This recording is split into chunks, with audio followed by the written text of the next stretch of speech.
For the best experience, please use headphones.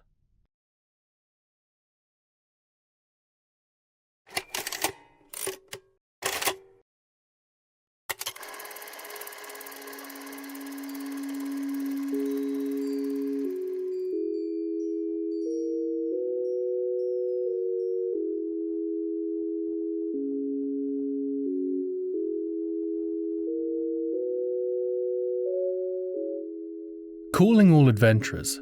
I repeat, calling all adventurers. You know, I heard the most interesting rumour.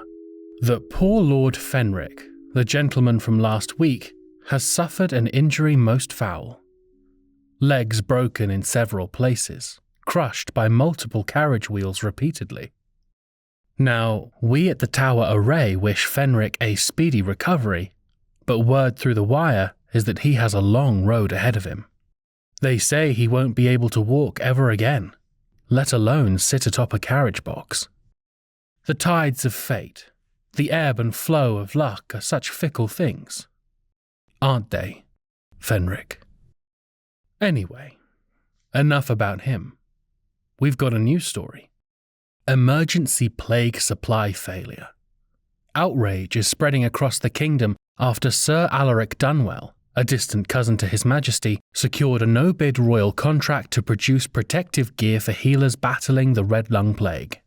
Within days of the shipment arriving, it was discovered that the boxes of curative drafts turned out to be lightly perfumed river water. The Royal Treasury called the matter a regrettable misunderstanding. The Crown organised a practice of public applause for healers, but some consider it an empty gesture, as it happens amid record budget cuts for hospitals and clinics. If any healers are listening, it may be worth seeing if the capital can use your services. Right. That's all for now. Let's continue with our tale.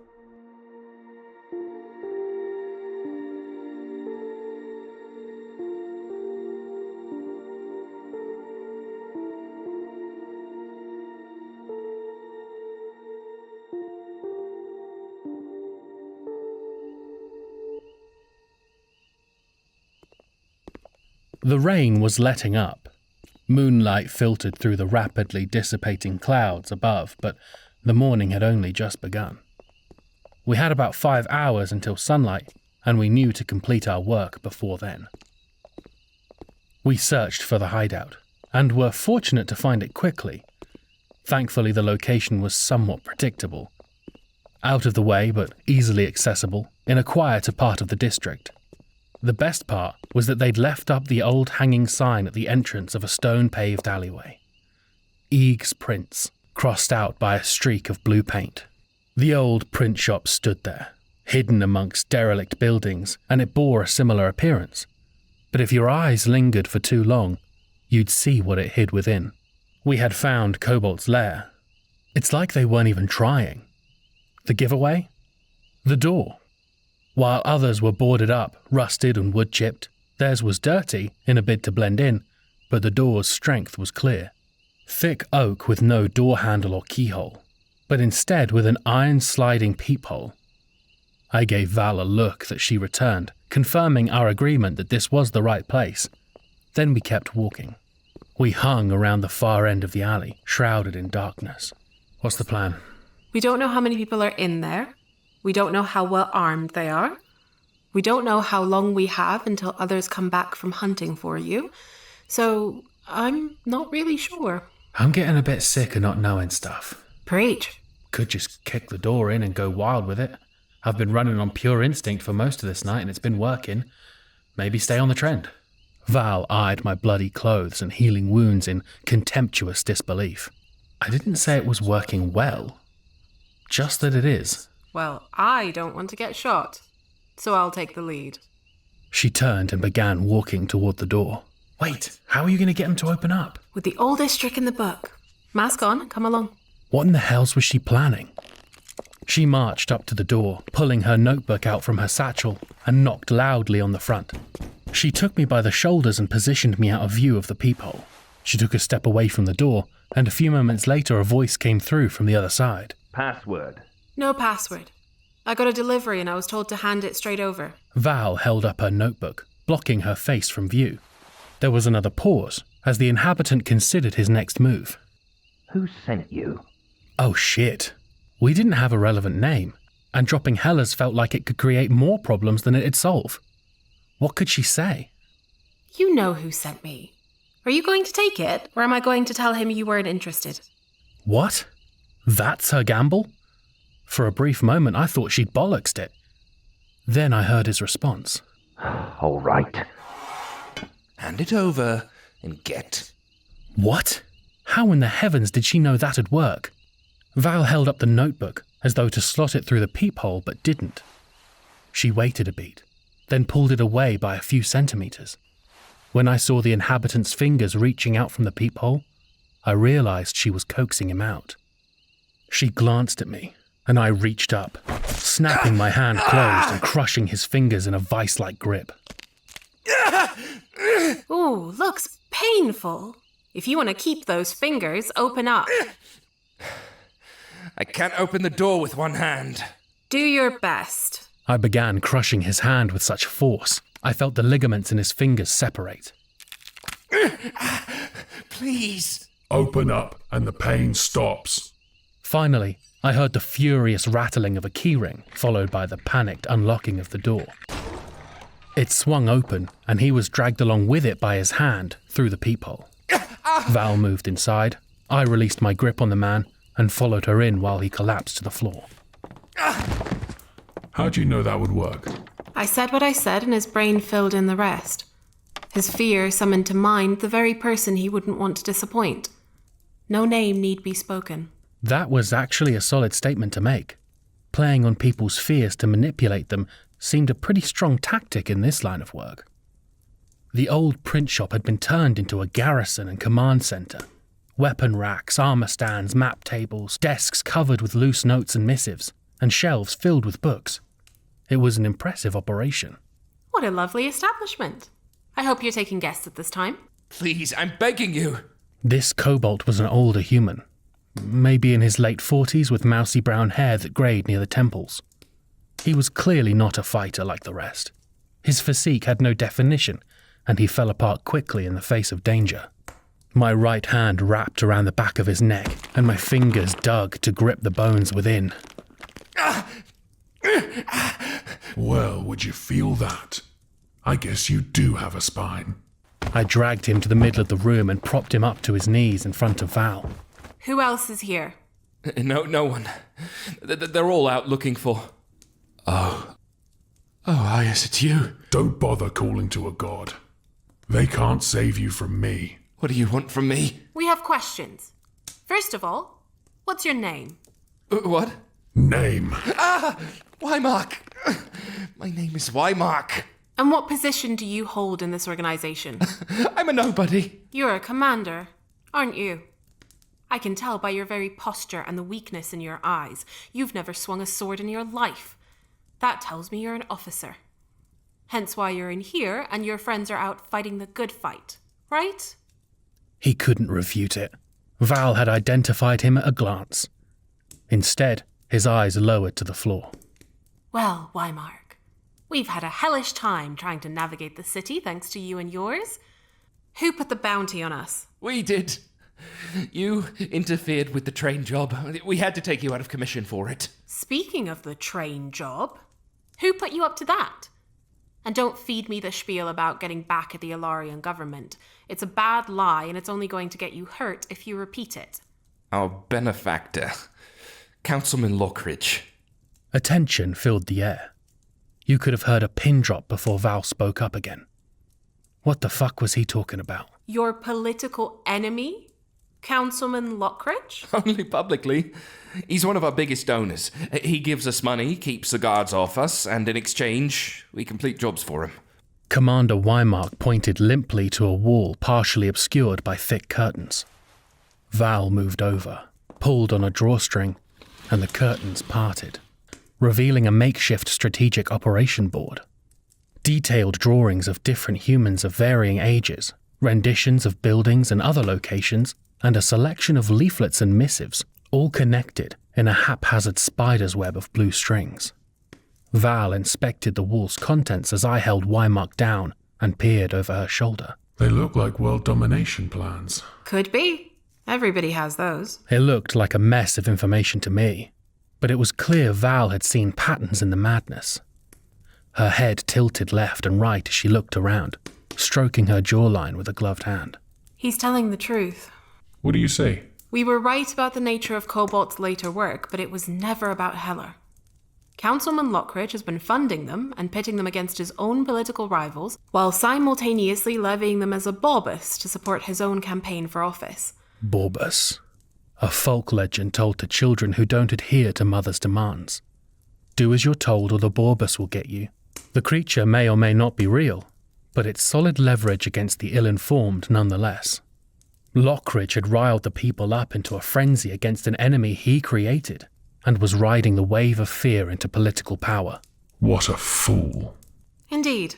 I expect COBALT would have been dust years ago if Lockridge hadn't contracted them for his own means.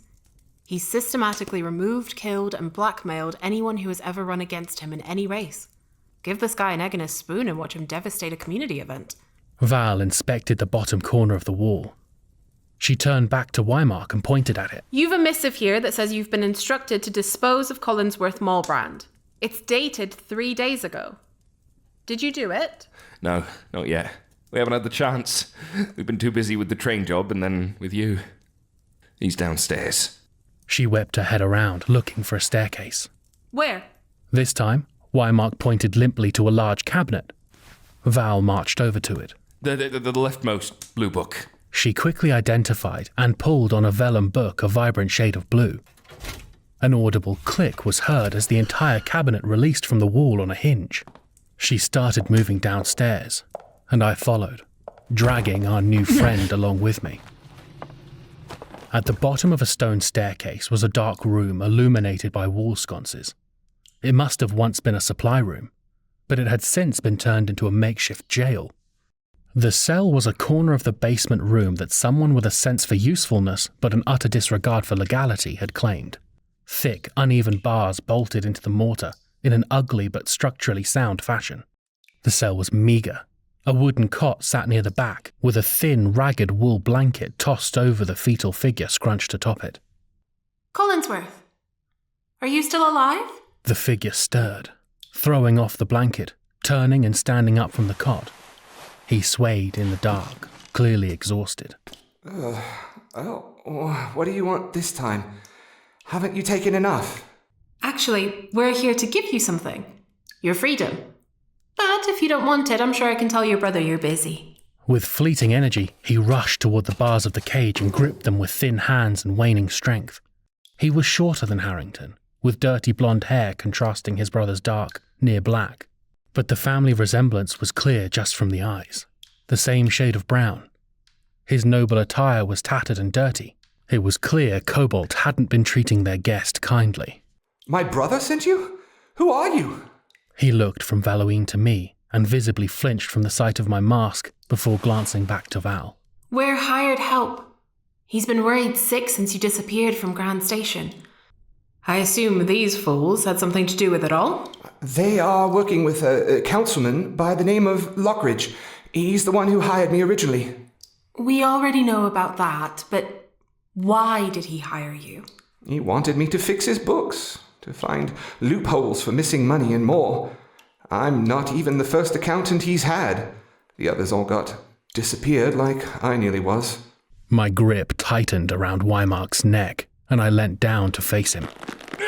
So, trains and stations full of innocents alongside countless political rivals isn't enough for you. You've been killing off business majors to satisfy your client's greed. Val took a key from the wall and unlocked Colinsworth's cell. He stepped out, and I threw Commander Wymark inside in his place before closing and locking the door. Val's gaze lingered a little too long at the now caged Wymark. I could feel her disdain for him and his kind radiating off her. We have to go to Councilman Lockridge's home before he knows I've escaped. His ledgers hold evidence of this whole conspiracy. They're locked up in a safe behind a painting in his home office. If COBALT reports that I've gone, he'll destroy it and get away with with it all without issue. We can't let him. Colinsworth attempted to step forward with shaky legs, but they gave out on him. It was clear he was starved and exhausted. Val caught him before he hit the floor. We'll sort out Lockridge, but you're not going. What? But I can help. You have helped more than enough. We know exactly where to look, and with the evidence we can nail the bastard for everything he's done. But we have to get you back to your brother. It's the job. I could see Collinsworth attempt to protest, but when his legs wouldn't let him stand quickly, he gave in. I would very much like to see my brother again. Val slung his arm over her shoulders and helped hoist him to his feet. Shuffling him over to the vacant jailer's chair next to a desk, she sat him down before turning back to me. We've got to get Lockridge's ledgers before anyone knows there's a problem. Can you get there and secure them while I get Collinsworth back to his brother? I expect so. May I borrow your notebook and pen? Thank you. Here's the address. It's in the upper district north of here. His home office is on the top floor. Here's the safe combination. Please, hurry. We cannot lose this chance. I took the paper from Collinsworth's shaking hands and nodded to him and Val. I dropped my bag and took off.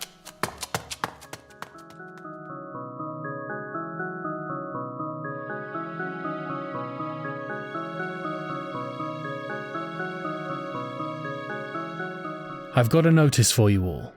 Any solos out there seeking a team, someone is requesting applicants to form a reliable party for an expedition of moderate peril but considerable profit.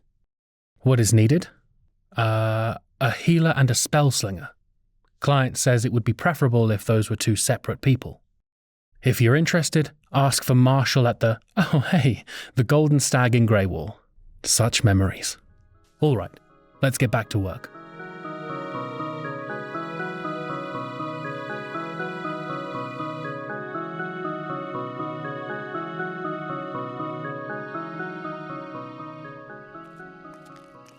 Following Collinsworth's directions, I reached the upper districts quickly. Lockridge's mansion was still one of substantial size alongside many others, but showed clear architectural distinctions that denoted him as a man of means and taste. The mansion sat a few meters back from the cobblestone streets, recessed behind a stone and wrought iron fence that didn't make a show of keeping anyone out.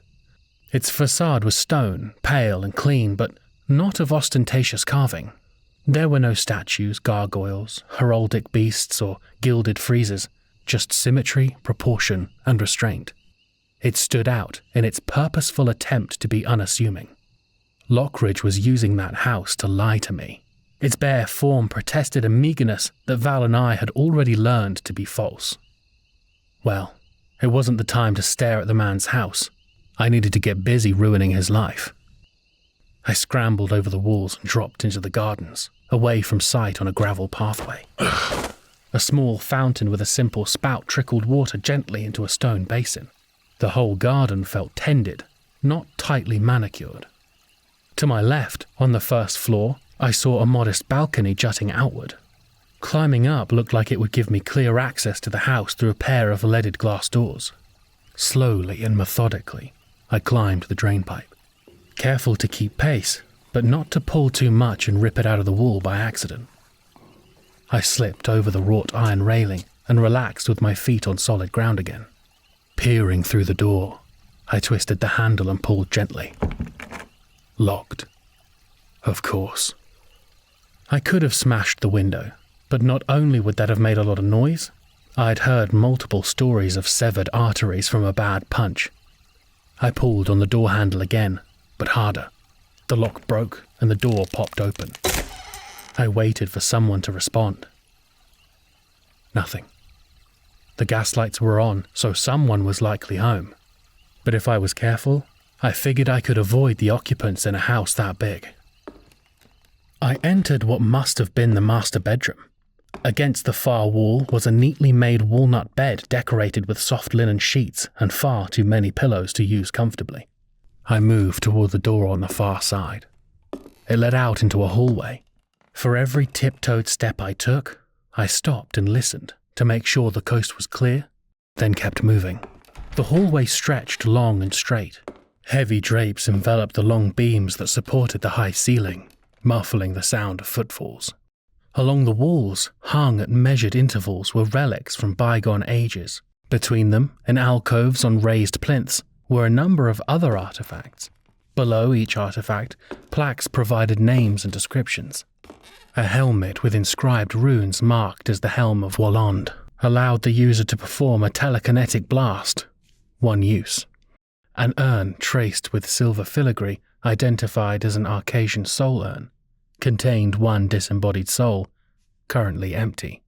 Through a cutout in the wall, I could see down into a large entrance hall which housed cabinets and displays for much larger items. The largest was a huge spherical skull with a vast mouth full of pointed teeth, a single enormous eye socket, and a few other holes in the skull that I didn't know the purpose of.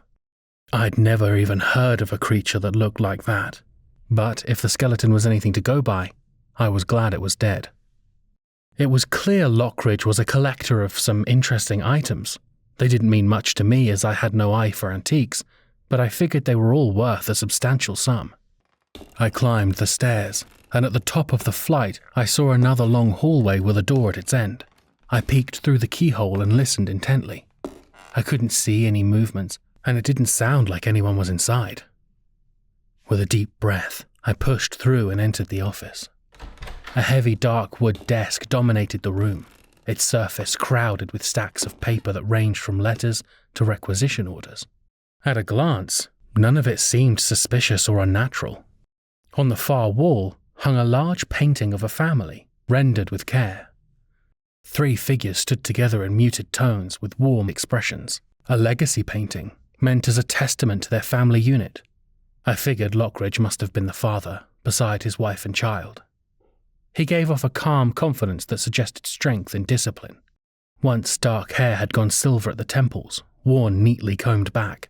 His clothes were tailored but restrained like his house. Wools of deep muted colours and fine linen shirts. Many rings adorned his hands. I thought it a hypocritical painting. I wondered how many families like his own he had devastated over his ambitious career. Then I remembered that stupidity is inherent to evil. I marched straight toward the painting and pulled on the heavy frame, revealing a large cast-iron safe with a rotary combination lock. Good. I was in the right place. I entered the code from the parchment from Colinsworth. I tugged on the handle, but it didn't turn. Not good. The combination had clearly been changed already. I suppose it had been a few days since Colinsworth was scheduled to be gotten rid of, so Lockridge had plenty of time to do so. That said, if he was worried about the combination, it meant that the contents were likely still inside. I began searching through the drawers and books, but I stopped quickly when I realized that there was just too much to search. That was even if he'd hidden the solution in his office. It was a pointless gesture, so I had to find another way to get into that safe. But I couldn't do it there. I began walking back to the exit. Maybe one of those artifacts he kept held the solution. I opened the door and was greeted by the sharp-dressed man from the painting. Now, let's not do anything rash. Lockridge threw his hand up in a fist and a bolt of lightning erupted from a ring on his finger, catching me square in the chest. He'd sent me flying. My chest stung something fierce, but I was still alive. Quickly, I scrambled to my feet to see Lockridge sprinting down the hallway. I gave chase. Open the safe, Lockridge. Face your crimes. Don't run away. He rushed down the stairs, and I was hot on his heels, but my wounds weren't healed fully, so I couldn't give it my all without winding myself. As I reached the last step of the flight, I watched him duck into the bedroom. I couldn't let him get out the window. Approaching the door, I pulled on the handle, but it didn't budge. He'd locked it. Glancing left and right, my eye was caught by one of the artifact plinths close to me. It was empty. Helm of Walland. My gaze flicked back to the door. Oh shit. The solid oak door tore apart like parchment in a hurricane from the power of the blast directed out of the helmet. It hit me center mass and threw me back with such force I crashed through the wall behind me. Strange weightlessness held me for a moment before pain racked my body as I careened through a display case and collided with the hardwood floor of the estate's entrance hall. I'd been thrown at least 60 feet.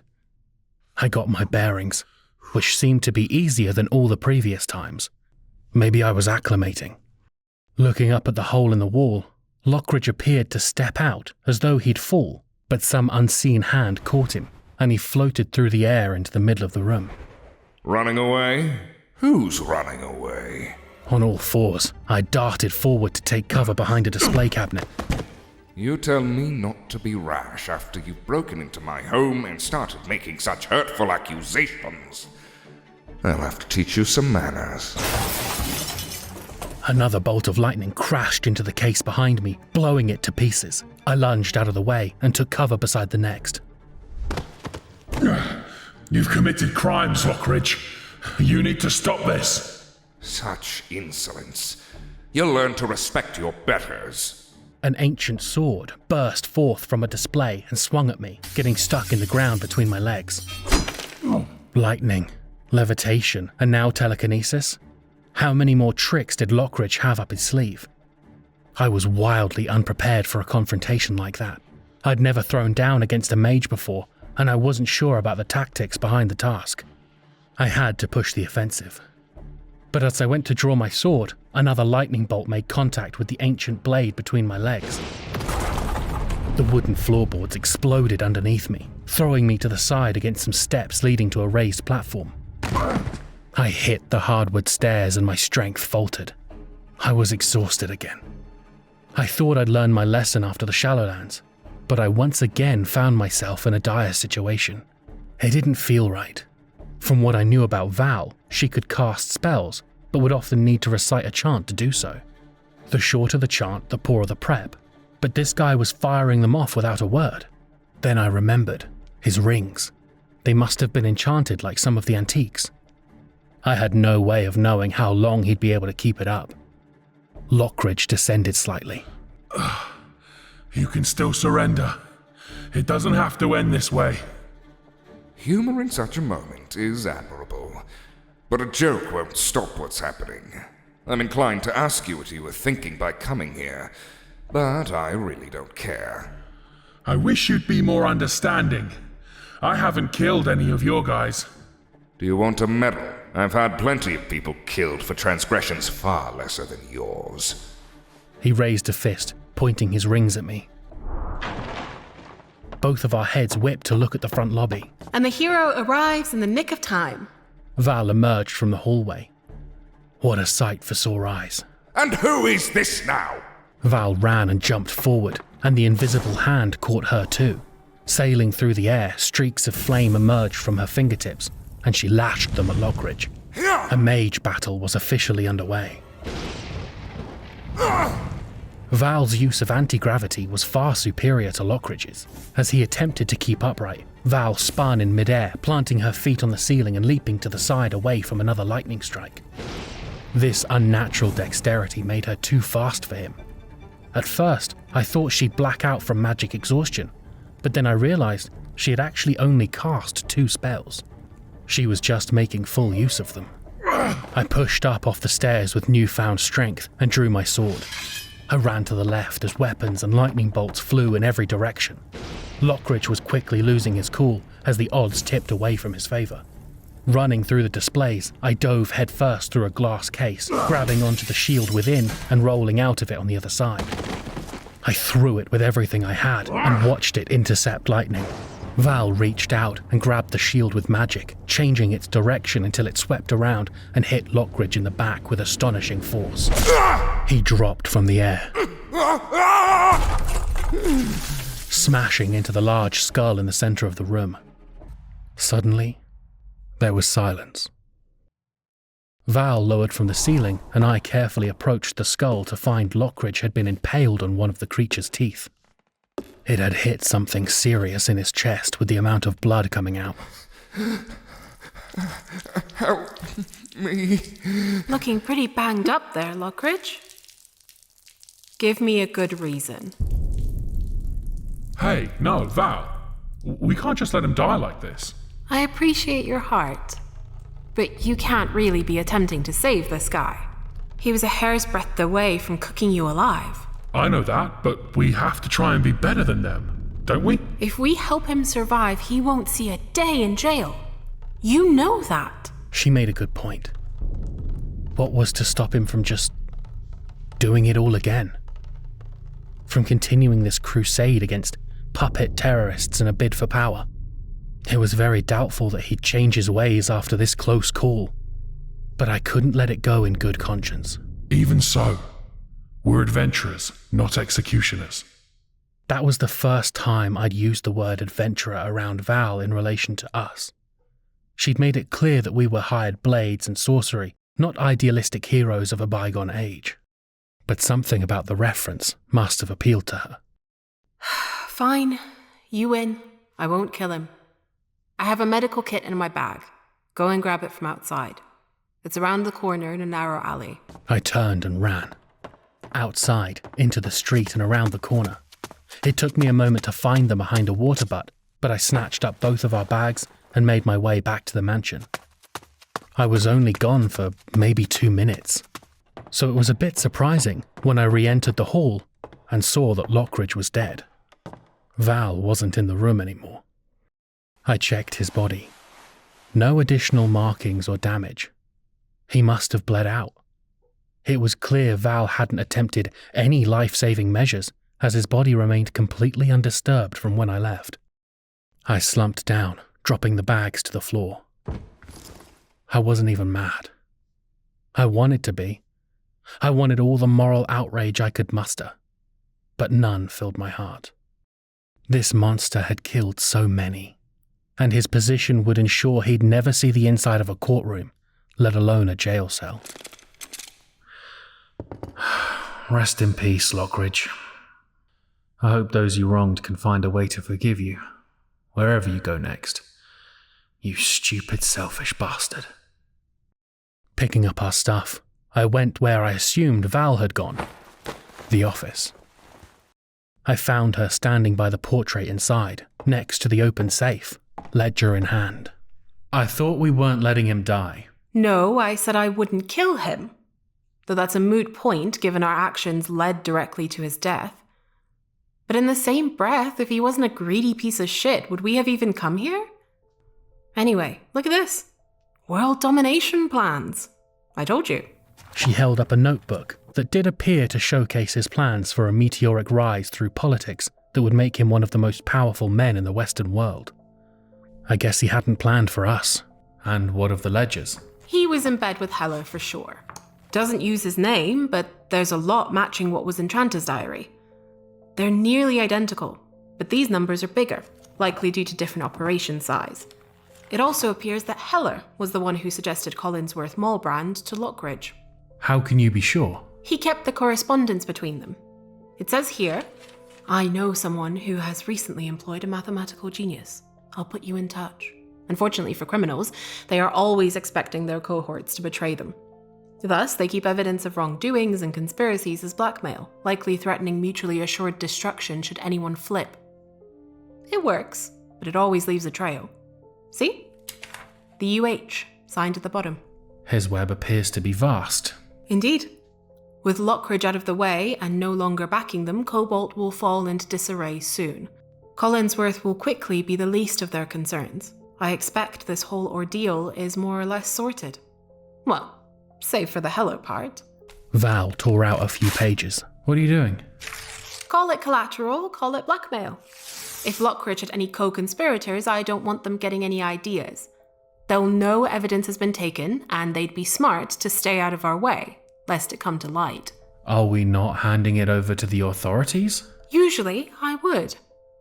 However...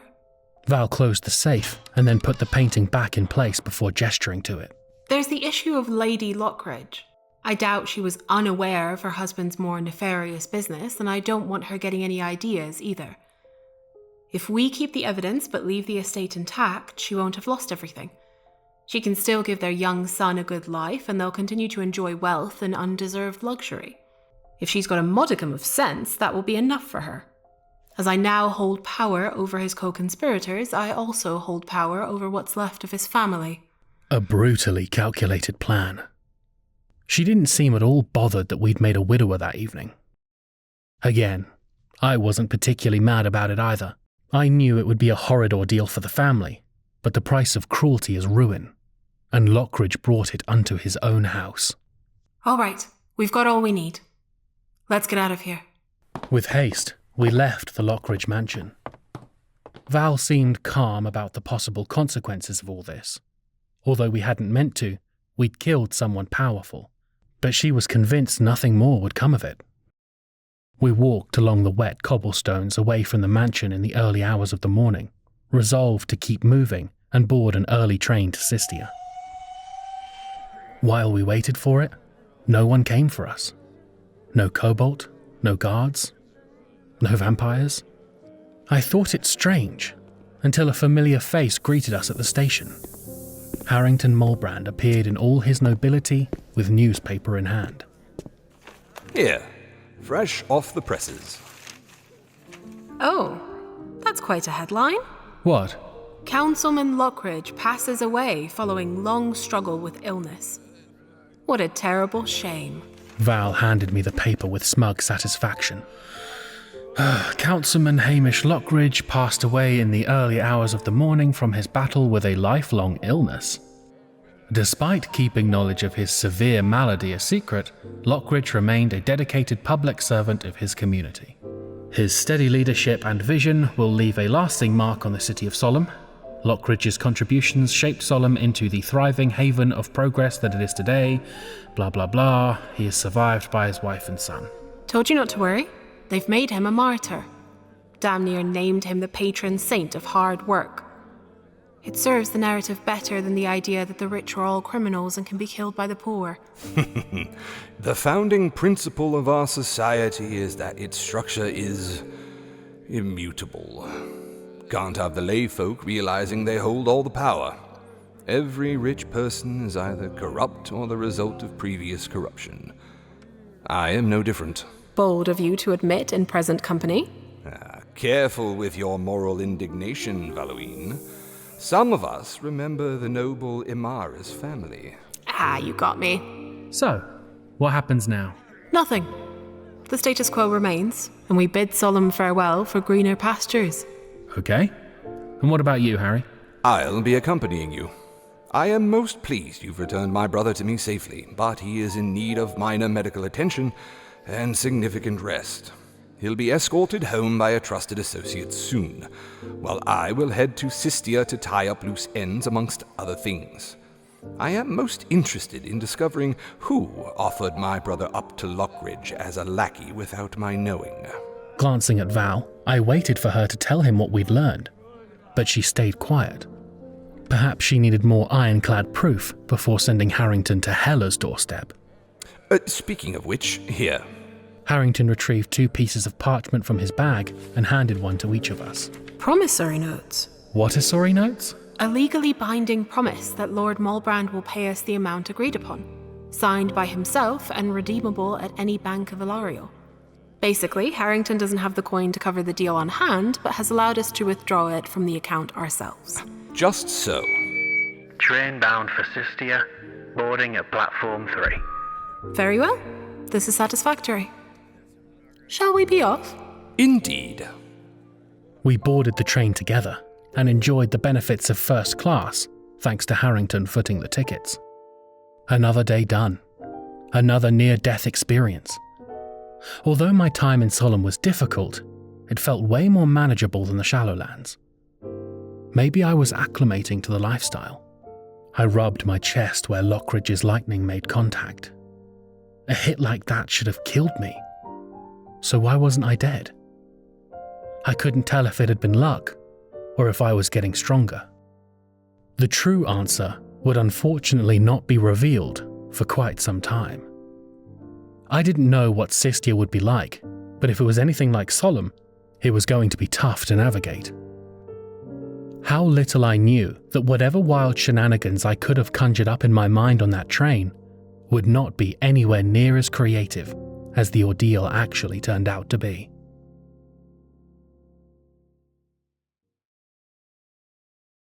That's right, folks.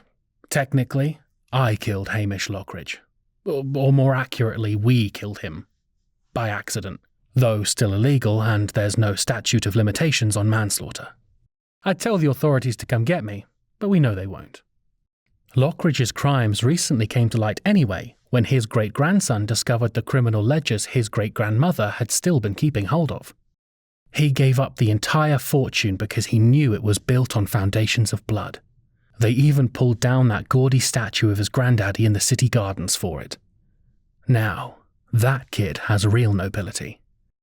If you're hearing this and are ever looking to become an adventurer, Lockridge boy, come on by the tower and we'll see what we can do with you. Otherwise, it's time for everyone else to pack it in. Keep those fires bright. Rest well. And good hunting.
Calling All Adventures is a production of the Tower Array, written and directed by Gray Smith.